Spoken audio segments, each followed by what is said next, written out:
Hello and welcome back to Mindfully Amplified. This is Jasmine Veles. I'm so excited that you are here. I am excited about the guest that I have today. It's someone very personal to me and someone that I have been excited to speak with you guys about because it is a huge part of my journey and definitely takes a moment to acknowledge and appreciate the way that we've been able to navigate this adult co-parenting life. Today, we're talking about healthy co-parenting, and that means choosing our kids over conflict. I'm so excited to welcome Christopher Blake. Chris, thanks for being here.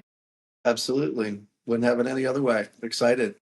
Welcome to Mindfully Amplified. Did you think that we were going to be having a conversation like this 10 years ago? No, no, not at all. 12 No, years ago, 12 years 13 ago. years ago, many years ago. Yeah, no, I didn't think so. Yeah, no, I've never really revisited any other time. So, I don't know if the audience has known. I've been married before, and then both of those did not end well. And while I don't have ill feelings towards the mother of my other children, I was never able to have conversation with them, much like I do with you. Like, truly, I think we're better friends now than we were when we were married. So, yeah, Ooh, that's a really powerful statement. I would agree.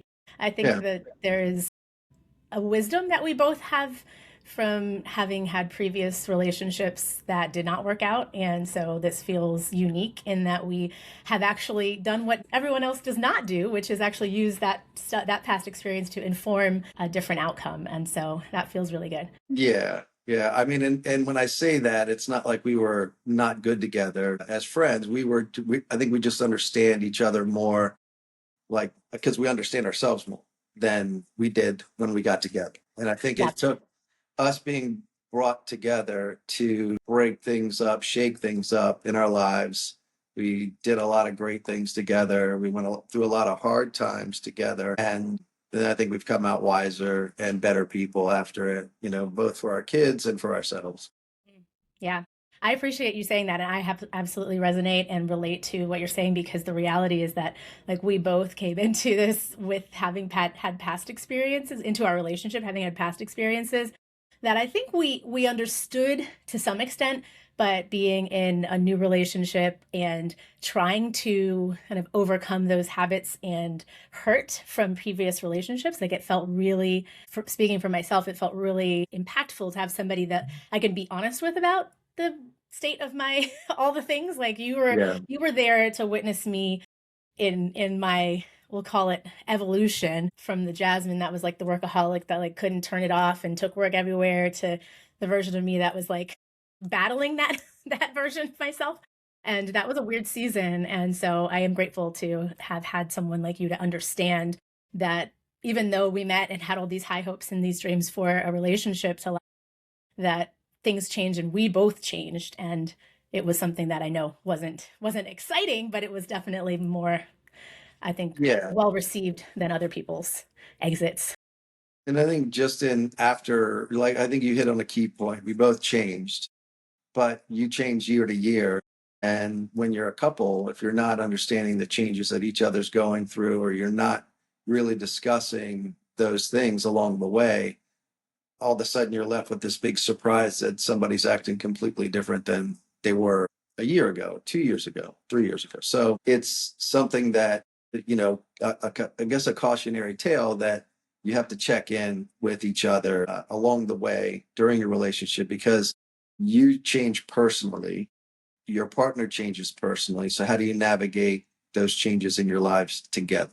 Yes, honoring the reality that like we all are going through this thing we call life, this experience that is going to take us different directions and then along the way hopefully shape us into the people that we are meant to become. And sometimes that's like a little bumpy, a little rocky ride, and it's kind of hard when there's a little bit of resistance to that change when people with the people around us. And so it feels good to have someone that acknowledges the fact that people change and circumstances help us to inform what the next best step is for us moving forward. Yeah, yeah, for sure. Yeah. So you mentioned already a little bit about your history. Do you mind sharing a little bit about our tale and how long we were together? Because I haven't really spoken to this yet on the podcast to date. So it'll be a good thing for us just to kind of cover the ground before we talk about How today's. far back am I going? to when Well, I was you 23.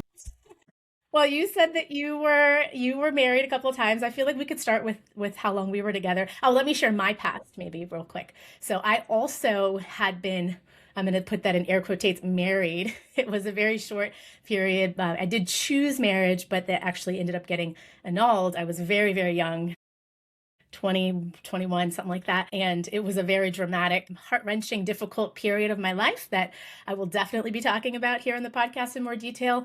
But from that marriage came my beautiful daughter, and grateful for that journey into bringing her into this world. But basically, I went from having her and being a single mother for a lot of years. And so that is when I met Christopher. I met Chris when Rania was 7. 7. Yeah, Yeah. she was 7. And I would say you were like the first real father figure in her life. And that was really powerful because I think had in a lot of ways healed the perspective and the view that she had on what a father could be. And so that was a gift, and many ways didn't unbeknownst to us, because we didn't get together based on that. It was just we just liked each other, we vibed, and fell in love, and happened to be that my daughter fell in love with you as well. And so that's my part of the story. I will hand the rest over to you. Yeah, I had, prior to us getting together, I'd been married twice before. I was with my oldest son's mom for 6 years prior to getting married. And then we got married, and it didn't last very long at all. And it was a very traumatic end. It caused me to grow up instantaneously. I was only 23. And when you think of 23 now, you know, I guess I think back then, yeah, they're kids, but I was truly a kid at that time. And, and she was just a year younger than me. And, it caused us to both have to make some very big decisions in life separately for ourselves. And then, there was a 3-year gap, and I met Morgan and Matthew's mom. And that was kind of, okay, I thought I was ready. And I was a 10-year marriage. And again, it fell short. And I'm sure that I dragged scars from my first relationship into my second relationship. And yeah, and that's something that for me, I never thought about. I never thought about bringing baggage with me, quote unquote, right? And then there was a big hiatus, and then I met you, and I was smitten, and we became, yeah, exactly. We became very, very close, and it just worked out that we would have a lot of fun when the kids were with their respective parents. We were out hanging around and having a good time, and Pause and acknowledge that, my friends, when you get to sync up your days off with your new person, where you get to be kid free, it's like a whole nother world, isn't it? It was right, like, what is this and life? and in that there's probably, and then all of a sudden when that goes away and you try to mesh it, that's when the real work starts. And it's a tough thing, to blend a family. We did it, and we did it successfully for 10 years. It wasn't always the easiest, but we made it work. And my kids are better for it. Our daughter's better for it, and I met her when she was a pipsqueak. And I just remember the first time I'm like driving the car, and she almost made me crash because she said, "Do you mind if I call you dad?" And I was like, "Oh my gosh, I think I'm gonna cry, and I'm gonna, well up." And I remember that vividly. I was like, absolute. So, lots of pluses came out of our relationship. I think more pluses than any minuses. I mean, I'd go through it all again to get to where I am now, to the person that I am now, for sure. Yeah. Obviously a better ending for me would be good, and but it's just the way things work out. Yeah, and I agree. Like, I think the best, you mentioned this already, is that we've both had some past experiences that were very challenging, and in all their unique ways. And you said, you had scars that were open. The truth is that sometimes we enter into relationships with like real wounds that are just exposed, like and like completely not on the path to mending on their own. And it takes a lot of effort to heal something from the past while also allowing something else to blossom. And so it feels like a butting of heads. Things are trying to happen at the same time, and it makes life really difficult. And so trying to be in a new relationship while we have these things that are from our past, like I can acknowledge that for me, like not just from past relationships, but even childhood stuff, like parent wounds and all kinds of stuff that like I was still trying to figure that out in my 30s. I mean, I met you when I was 27. I was a little nugget. Well, and so I think it took me all of my almost all of my, I will say like at least half of my 30s to figure out that, dang, Jasmine, you've been through a lot. I mean, I knew that I had been through a lot consciously, but like to really know it deep inside of me that it's impacting everything that I'm doing in my life, that took a lot of work and a lot of therapy and a lot of reflection and sitting with myself, learning about myself, like you said, and realizing that, like, okay, if I'm actually going to show up for a partner, I need to actually know how to show up for myself first. And I just faced that version of myself at these last 5 years or so. I guess it's been more now. I was just trying to figure that out because we moved out here like 7 years ago. Yeah, almost eight. Yeah. So I guess 2018. I right think it around the was time that 2018.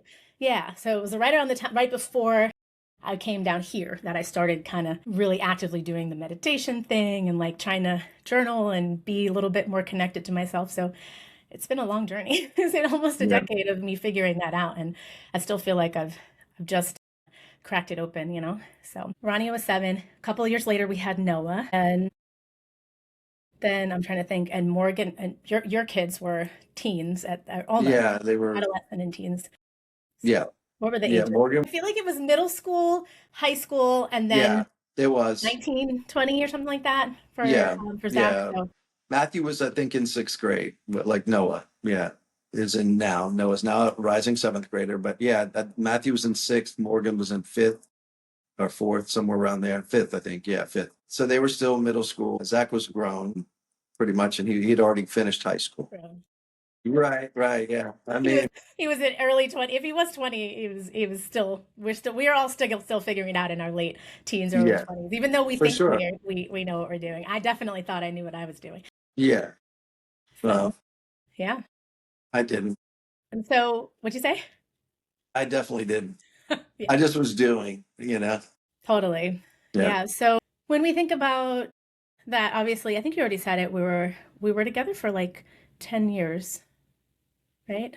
More or Yeah, less, 10 years. more, 12. And Well, so 12 years together. Yes. We were together. married for 10. Yeah, Yeah. yeah. I would say it was not a bad relationship up till the end. Like, some people have like big conflict and there's a lot of hurt and there's a lot of anger. There was definitely, because that is just the end of a romantic relationship. That's how that evolves and happens. But I think that in the just understanding of how we uncoupled, in my experience witnessing other couples uncouple, it was not as vindictive and like tumultuous. And there were definitely moments, there were moments, Yeah. but it didn't feel like I want to get back at you and you want to get back at me. And there wasn't any of that. I don't know. That's from my experience. But what would you say? No, no. I mean, we didn't go through that. Like we would get mad or upset with each other and have conversations, but like it wasn't anything where we were actively trying to inflict more harm on the other person. Yeah. That didn't happen. So Yeah. And I feel like that for me, the experience was different. Mostly because I knew that I didn't want to have a repeat of what I had before. Little tidbit of that. A lot of expenses wasted in court battles and arguments with my previous. So it was very clear to me that I never want to feel those feelings that I felt at that time, because it was a lot of like, I'm going to get back at you energy from both of yeah, us. And so yeah. that was something that I never wanted to visit again. I don't what your Well, experience at was. least we learned that. We were smart enough to know that we could probably do this on our own and just be agreeable.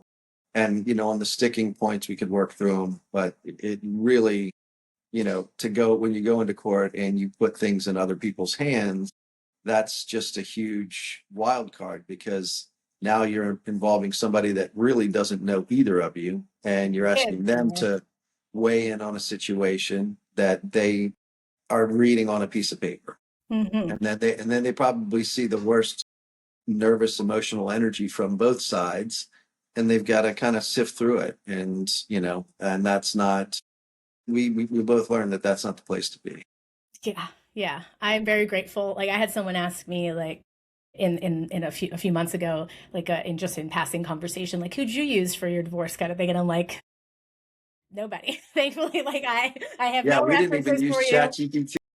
Yeah, I was just not even, it was not even in my mind, you know. I Yeah, just remember how much money I wasted on that. And those of you who don't know that this is possible, that you actually have the ability to execute on separation documents and divorce documents if they're non-contested on your own. You don't need an attorney for anything. Now, you might want to talk to professionals, financial professionals, if you have a lot of financial things to unwind. But, you know, there are mediators out there. There are, different types of either accountants or tax professionals that can help you figure out how to make that make sense. You don't have to use an attorney for it. Don't let anybody tell you that you have to. right. Yeah, cool. Yeah. How old were the kids when we started our uncoupling? It's been 3 years now, I think. I think we're going at 4. I think we're Yeah. 4, maybe more, because it was 20, I think it was 2023 when the moving out started. Yeah. Yeah. So at least 4 years then. Yeah. So Ronnie was 18 Yeah. What do you say? and no, Ronnie was 18 and Noah was around 8 or so. Yeah. Yeah.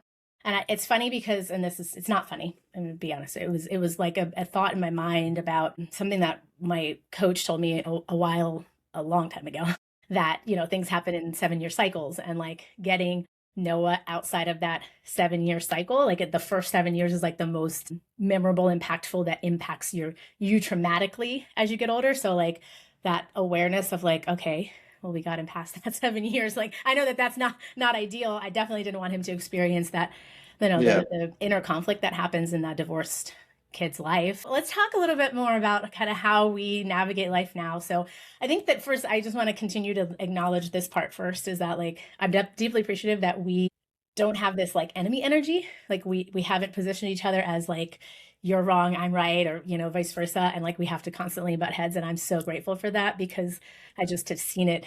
We've both seen it, even in Yeah. relationships that I'm like, your kids are like grown, yours are like adults, like like they're not even in a Right. whole, why are we upset? Like, I mean, there's just such hurt that I think people have carried for like years and years, and like maybe harbored resentment, animosity, whatever, that like comes Which up. I just find so fascinating is that you can love somebody, you feel like you love somebody so much, and then that energy flips, and either it's the hurt manifesting itself, but it all of a sudden you can get such opposite energy for that person. I just, it's amazing to me how people, at one point, oh, they're married and they've got this, they've got that, everything's great. And then they're the worst people to walk the planet. They were just fine to be the parent of your child a month ago, but now 30 days later, that child can't be with that person because they are this, and this. And I just find it to be, it's almost comical, but it's not funny. It's in a bad way. Like, that's just terrible that you would switch and pit people against themselves and their parents, and put them in a bad light, and Yeah. absent like abuse, you know what I mean, physical and real mental abuse for your children, and all that. Like, I just think it's so unwarranted and so unnecessary. So, yes, exactly what you just said. The reality is that I think it's the same.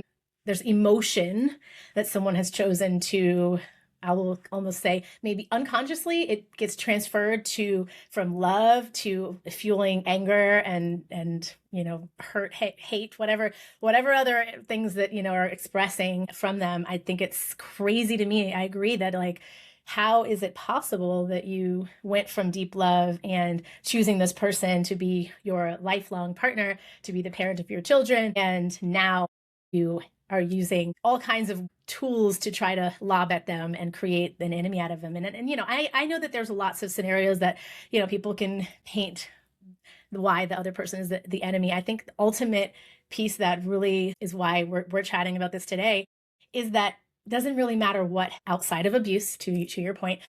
I think there is a misconception of the possibility that like, it doesn't matter what your ex has done, they are still the person that has brought this life into the world with you. And Yeah, so yeah.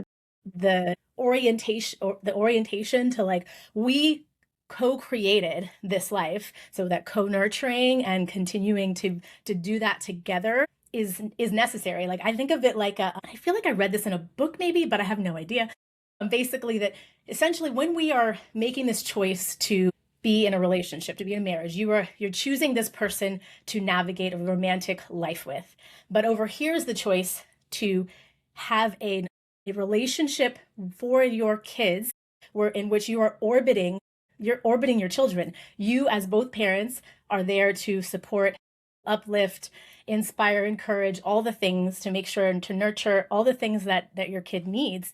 This is separate from the decision to navigate romantic life. Many people have had children just for the sake of raising children, right? Like, that is a choice in itself.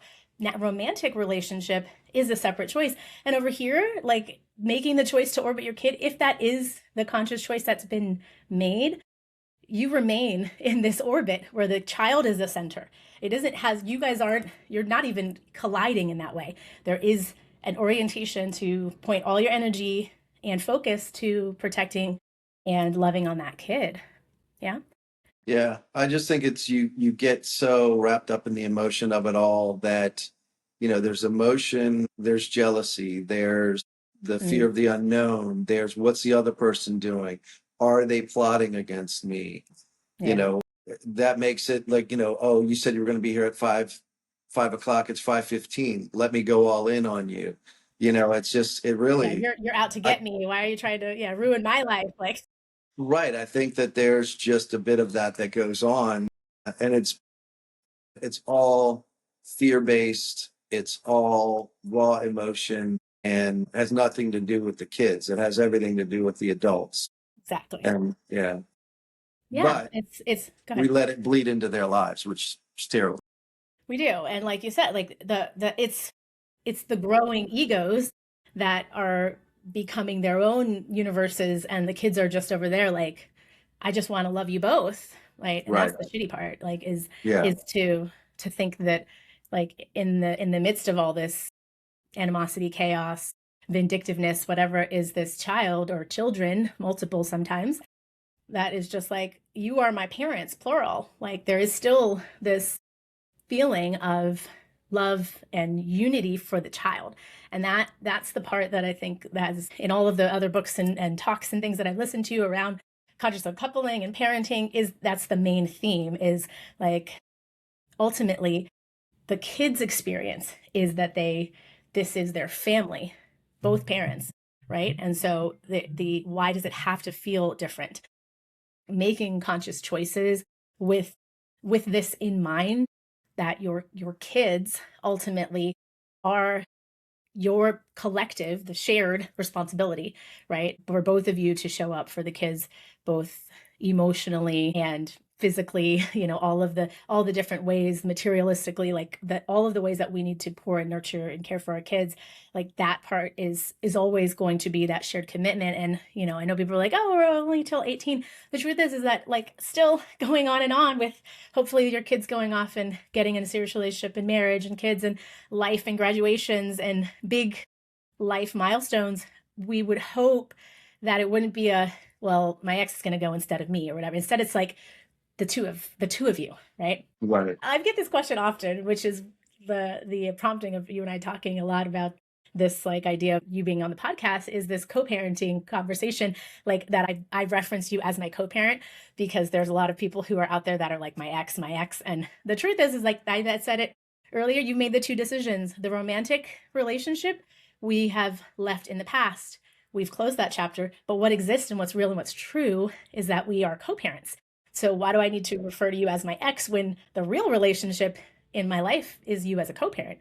And so, yeah, what are your thoughts on that? I know we talked about it a little bit, but I've never really asked if you get that. Do you I mean, refer to me in that way? no, I like it better. I like it Okay. better than X. X has a negative connotation. I mean, it's not like you're not using it as an X marked spot and you're finding gold. You're using it as like X, like stay away type thing. It's a negative thing. And I think co-parent is perfect, because that's what we should be doing. Yeah. So, yeah, I mean, that's the thing, is that there's so many people out there that have this this exact what you just said, like the ex, like immediate response when you say the word ex, they're just like your ex, like they're coming, like like, or it's just my co-parent coming to pick up my son, or what, it's there's less of this negative spin on you in my Yeah, and I've life. used son's mom. I mean, I Yeah, don't think that that's a problem. It's definitely like not. it's less offensive than, X, I think.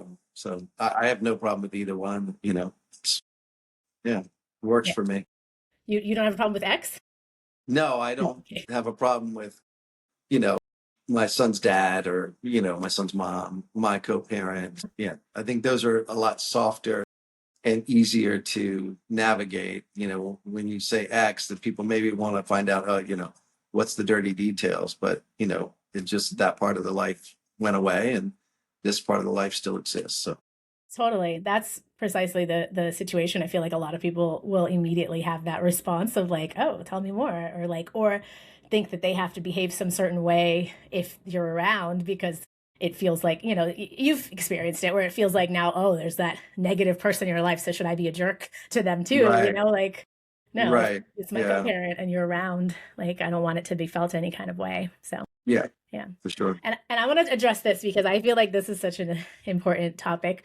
Is the most difficult thing is to meet other people, especially in a close friendship or a future romantic way, that question that intent, like question the focus and the orientation of co-parenting in the midst of like the moving forward with new relationships. Like it does take a clear intention to represent that, like the protecting the family unit, like protecting the kids in the equation. And I, speaking from experience, I recognize that like my struggle has been to continue to revisit like what is real and true to me, even if it means having to create a bit of a stop sign for some other people in my life that's like, actually no, this is more important to me than these relationships that are coming in, because the kids being seen, understood, and loved and cared for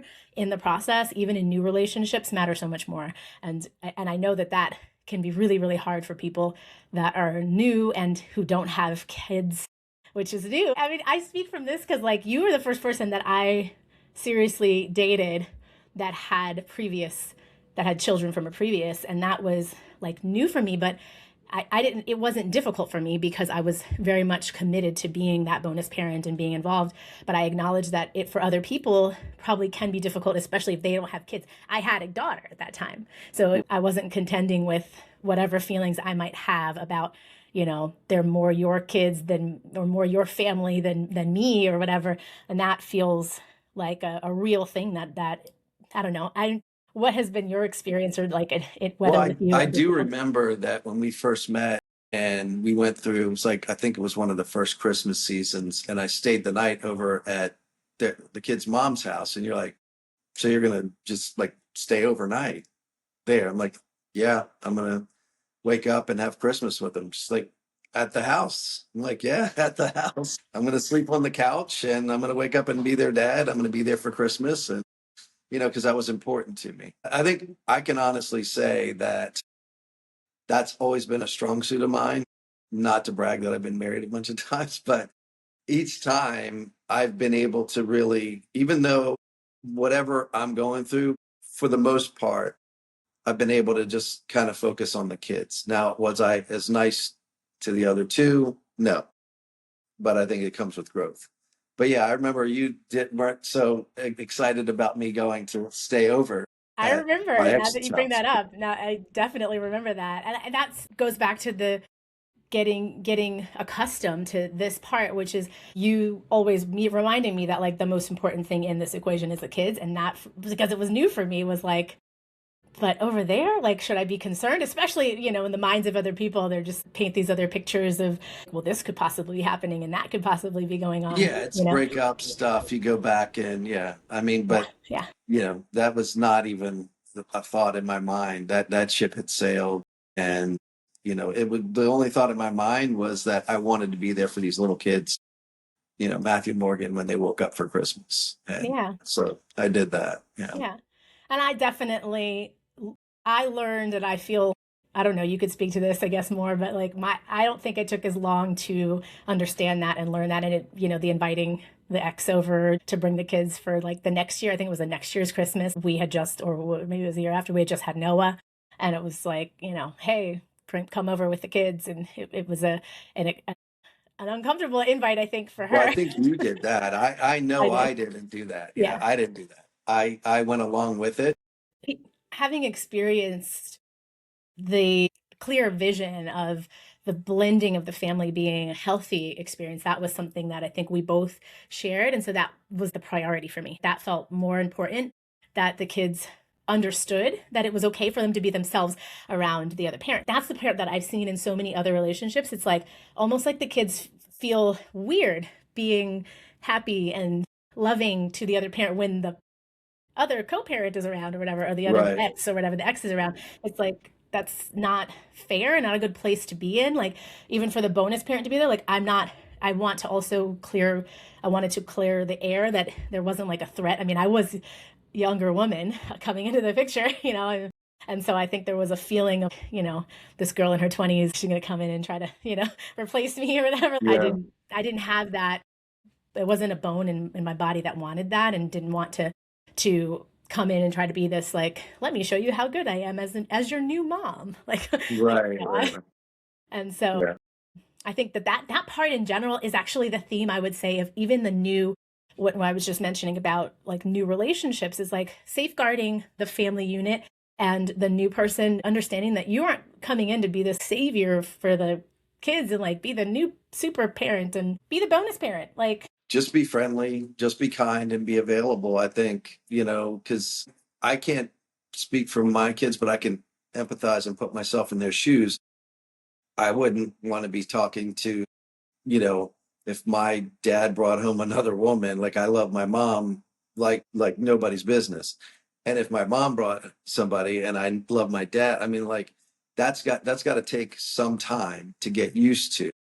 And that person coming in should just manage the situation by just being there, being cordial, being available, trying to get to know somebody, and just be kind of hands off. Because if you come in and you think that you're replacing, or you think it's your job to speak up in a family situation, that's where kids are going to, I probably would go nuts and say, I mean, there's just no way. yeah, I wouldn't want that. yeah, I know that. So, I agree. And I speak from both of our parents. We're still married, are still married, and so I don't have that direct experience of what it's like to be in that child's shoes, but I do imagine, just like you, that it would feel very clear to me that I wouldn't want to have to give somebody new an award that's like, hey, you're doing better than my birth right. parents or whatever, the parents who love and care for me. That just doesn't seem fair and right for the kids, right, to ever feel that feeling. No, it's not your position to judge anyone first of all, but then let alone come in and, kind of give your viewpoint on the other parent that they really do love. And they might have had their issues with it, but they're going to choose that parent Right. 10 times out of 10. Right, exactly. And like you mentioned this about, just to kind of circle back to what you mentioned about Rania and, how she took to you, I shared already that like that it wasn't me saying like, hey, isn't he a great new dad? It wasn't anything like that at all. Yeah. There was not even a pressuring of anything of it to feel any sort of way. And so that was all on her own accord for her to feel warming up to you. And still with that in mind, I made sure that she saw her biological father, and made sure that there was a lot of time spent. At that time she was, younger, so it was a very more rigid schedule. As she's gotten older, she's made choices otherwise, but I do think that it felt necessary for me not to, because of my feeling of you being a good dad, that it would be, well, this is something that should replace anything else. And so I think that that's something that I've experienced just in witnessing other people's relationships, and I will say the dysfunction in the uncoupling process is you have to always acknowledge that person that you've chosen to be the parent of your child. They are forever the co-parent. They are forever the only parent. So whoever else you bring in, it's nice to have the kids enjoy and for you to be able to have a nice time together with your new romantic partner, but this person is so separate from what you have in that family dynamic. And so I think that it's hard. I'm not going to lie. I know that it's probably hard for you. I mean, I speak from my experience with you. It took me a little bit to kind of understand because the kids were a little older, and as they got, things had gotten a little bit, we'll say, teenagery at some point in time Oh where yeah, for sure. are they going to come around? They don't want to come around. Real stuff happens. And so I had to learn how to navigate that, but there was never a place where well, when are you going to start calling me mom? Like, I would never do that. But I do Right. recognize that some people who don't have kids, especially, so they're learning to first navigate potentially of being a bonus parent and also where they fit in this picture. And Yeah. so I'm sure that that's difficult. Oh, that's got to be almost impossible. I Yeah. can only imagine. Yeah. Yeah. So I am grateful for patience and the person that I've chosen. So like learning. I don't actually feel like any of these that what we're talking about today has ever even felt like it's a concern, which is a really nice thing because I do think that that's I think always a scary thing. Hasn't been my past experience. It's always a scary thing that you're gonna end up kind of on the outs because of feelings about our blended family dynamics. How do you move forward when there's disappointment and grief still in the uncoupling process in a relationship? How do you suggest others would do that? I I mean, the only way through it is to go through it and not avoid it. I'd never really face my time alone.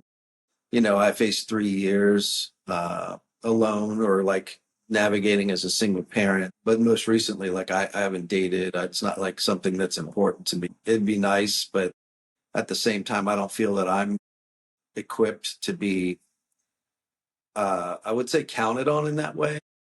Like I just don't have the draw or the desire right now to be like, oh, I have to do this or I have to do that or let me make plans for this or plans for that. It's like, I just, yeah. So I think that, like, honestly, if you can spend time on your own and truly dig into what it was that caused the past relationship to fail, what your role in it is, what you could have done better, what happened prior to this relationship, and, whatever you've brought along with you, if you're able to kind of figure those things out and then grapple that on your own, because it all comes from you. I mean, whatever you're going to move forward with in this life, it's coming from you. It's coming from your emotional state, the emotional baggage that you may still be carrying. And as lonely as it can get, at least you're not letting anybody down. You're not involving now yet another new person in your trying to figure out what it is. And you're just doing it on your own. And I'm not saying that, I'm going to be just such a perfect person when I go into the next relationship, but at least I know that I've spent time on my own and I understand me a little bit better. So that's the best advice I could give. It's not easy, you know. You want to be loved, you want to be around, you want to be looked at, type thing. You want to have a relationship at times. And then at other times you're looking at people having relationships and you're like, I'm glad I'm not that person. I just don't, but I don't ever want to feel that way. Like I want it to be so natural that it's just there's no like muck underneath it and there's no stuff where you're peeling back different things. And that's also something that keeps me away from that. Is like I don't know the next person. How do I know what they're telling me is their real self? What's their, or is it just their thing?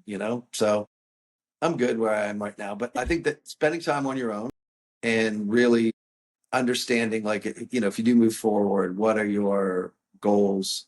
What are the non-negotiables? What has to happen? How do you want it to flow? Because you're ultimately in charge. And then once you feel like you're straying away from that, you need to, that's your own red flag for yourself. That's your boundary. And we have a tendency to just blur the lines because we want to have fun and, yeah, there's a lot more to it. So, yeah. I appreciate that. I think that, yeah, you hit so many things there. To first commend you for making that choice for yourself to be with yourself and like choosing solitude as a mode of you relearning and unlearning, past relationships and Yeah. experiences, and also kind of reconnecting with yourself in this way. That not a lot Solitude of people who sounds do that. so nice. What do you say? I say solitude sounds so nice and peaceful. Sometimes solitude is the loudest thing you've ever heard, you know? Exactly. Maniacal. It's true. It's true. The inner But world is a wild and it's crazy place. necessary. Yeah, Yeah. Yeah. it is. It is. And I agree that like there's this gifting of this time after we've been with the expectations and demands from other people for so long that we get to give to ourselves this kind of open space. Now, it is so uncomfortable because we're not used to the open space. And like you said, the showing up for other people and feeling that constant obligation to, I hate that, such a heavy word, obligation, but Yeah, it's a yeah. real thing. We're obligated to show up in this romantic way, and also as all the roles, right? As a parent, as a team member or boss or whatever, right? There's all these obligations that are in our worlds, and having to pull ourselves in these different directions for these roles that we play in the world. Having one that kind of just goes over there. We still have these other things happening in our lives, but we get a bit of open space when it comes to the romantic life to be able to give to ourselves, and that feels like it's absolutely a necessary thing. And I think there are many of us who, it is the most difficult season of life, is to not have someone else there, especially if you're battling the codependent world. And I speak from very intimate experience with that the idea of solitude and alone time feels painful. And I feel very grateful to know myself more and to actually make choices for me. That is, I know I need to be alone. I know even in a relationship, I need alone time. I need to create that space for myself. And that takes a lot of courage. And you said boundaries. It can be easy to be blurring the lines and say, you know what? I know this is what I really need, but actually I have space for that too, and that too. And you just keep expanding it. And all these people are now in your what were previously your boundaries, and now you're holding all of this stuff all the time, and that gets heavy and it gets difficult to face on a regular basis. And so, I just think it's great that you're doing that. Can we kind of shift to that? How is it that we preserve this blended family right now? What is it that we do together in this dynamic to create moments and memorable experiences for the kids, and moments that they will still feel supported and held by both of us? So would you talk about like some examples of things that we do, what that looks like for Yeah. I mean, we've today? done family dinners, which lead to family game night, which is always fun. We always end up laughing, and, everyone is kind of back and forth, and, no and Ronnie a fight, you and Ronnie a fight.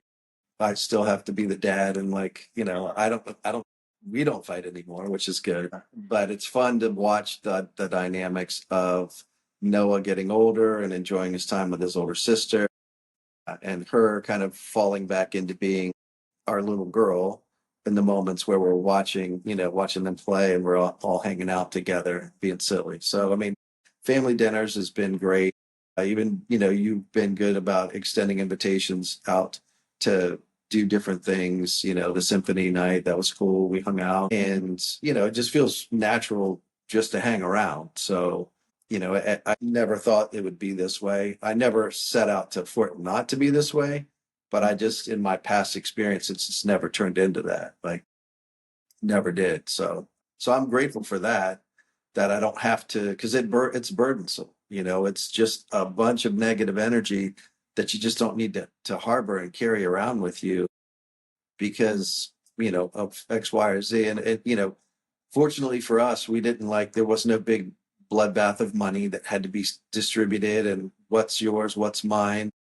That's good. And I think that's a huge thing when it comes to couples, because one person feels they're entitled, one person feels that they've done it all, and it's like, so we just didn't have that. So I think we got there quicker than most people did. I mean, when we first split up, no, I didn't want to be around you, you didn't want to be around me. Like, we were, you know yeah, and we spent plenty of time apart, and we still talk, and then that kind of got easier as time went on. And then, we were supportive of each other. And then we did have family dinners, and we would watch movies together, things like that. So I mean, it just kind of worked out. I mean, I'm grateful that whatever we brought in was kind of exercised out of us for the greater good.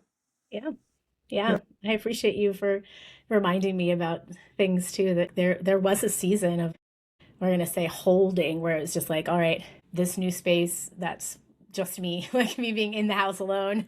Oh my gosh, what am I supposed to do with this? And same thing with you in the new place. It needed to have its time to kind of settle into place before we could even explore what it would look like to kind of build on this new dynamic. And so I do think that's something to definitely mention, because, for sure that feels Yeah. like years ago, because it was, Well, I mean, but it's it it's also, frightening too. but Like it's important to say. you're doing something completely separate after 12 years together. Like, I do wonder what you're doing. You do wonder what I'm doing. You know, how are they doing it? Why are they doing so well compared to me? But all the while, you're probably just shells of yourself sitting over there thinking things up, and your mind's your worst enemy at that time. But and being able to get on the other side of that, just it worked out pretty well for the both of us. Yeah, yeah, that's good. And I am grateful for the resources that I've had to kind of navigate and continue exploring this, getting to know myself even more in that new season. And it sounds like that's exactly what you've been doing. And so, both in our own ways, we've found our ways back to ourselves. And I think that ultimately that preparation for any other romantic relationships to come into our lives, and even platonic relationships, right? Feeling okay in ourselves is like the most important thing, to not feel like we need other people. And that for sure was my past experiences in relationships, probably even leading up to our relationship, as I really felt like I needed someone else there to kind of be the steady container for me in order for me to be okay. And that isn't my experience now. And it's like I can be okay, and there's someone there, and also if there's not, I'm okay, which is, Yeah. that takes maturing. It takes a lot of maturing and a lot of really crappy experiences, apparently. Yeah. Yeah. Or maybe you guys out there are listening to this type of experience, that we've had, the experiences we've had, and we're saving you a lot of years I of the mean, hopefully crappy. we're saving you money and, gray hair and all that, and health. I mean, because it's just an unhealthy place to live in. Yeah, I don't have any. I've got a lot I'm of grays starting. in there, so I I'm got that. starting to get a little in my little peach fuzz here, but Mhm. but yeah, Good teens, good teens. that's what this is about, is to show you that this, while we do live separate lives, we have a common goal, and that is the welfare of our kids in an extended family. That's the goal. So I don't know. Take it for what it is, and I don't know how you get there, honestly, because I don't know how I just think that we just didn't have that venomous contention going against each other. Because we were falling apart along the way. So we were falling apart over time, and we'd had conversations, and we had moments where we were honest and they hurt. And then, when you're apart, I think that's when we were really able to be more honest with each other than we ever have been, because now it didn't matter. Like, we were apart.